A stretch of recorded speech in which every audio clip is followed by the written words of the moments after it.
Today we are diving Blue Springs. Got the big rig, hopefully gonna see some manatees. We got Chris and Miles.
Ever since moving to Florida, I've had this vision in my head of one day getting in the water and filming manatees. And now, almost 6 years later, that dream has finally become a reality. When we first moved here, I knew the adventures I'd want to capture would mostly be in the water. So early on, I invested my last dollar into an underwater setup. But because I had spent everything on that rig, I couldn't even afford to shoot what I really wanted to.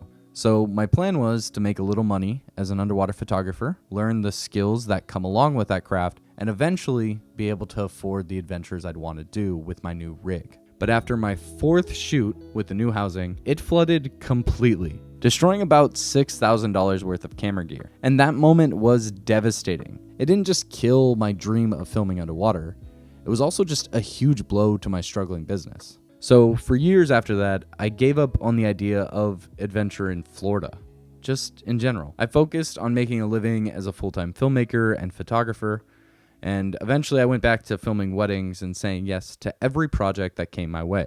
I dealt with high-maintenance clients, a constantly changing market, and eventually just so much BS that I was burnt out on something that I used to love so much. It wasn't until I stepped away from the industry that I rediscovered that love, that sense of exploration and storytelling that made me get into filmmaking in the first place. Which brings me to yesterday, when I finally set out with some incredible friends to chase a dream I've had ever since moving here. Yesterday was the last opportunity of the year to maybe get in the water and see some manatees.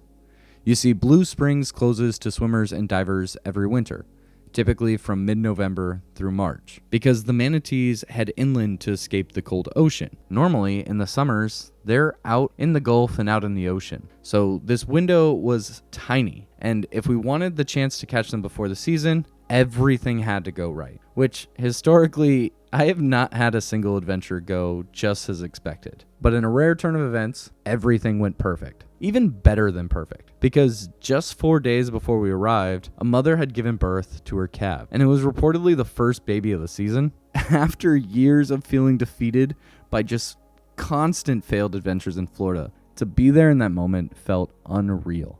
And honestly, with hindsight, I'm kind of glad it didn't happen sooner. Because if it had, I would not have been ready. You see, now I have this patience and experience that led me to getting some of my favorite wildlife shots ever. And something you learn early on in filming wildlife is that you can't chase wildlife.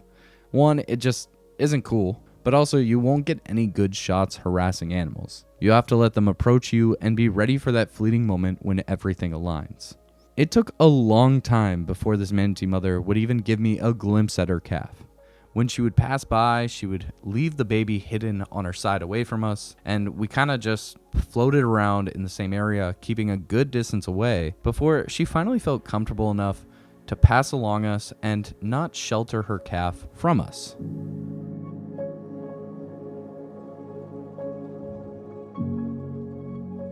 So many things had to go right for this dream to come true, and it really makes me so grateful even for all the struggles in Florida before, because they made me the filmmaker I am today. Also, looking back at my old footage, this face definitely needs a beard. But reflecting on my journey as a filmmaker, Adventures like this one remind me of my love of the craft.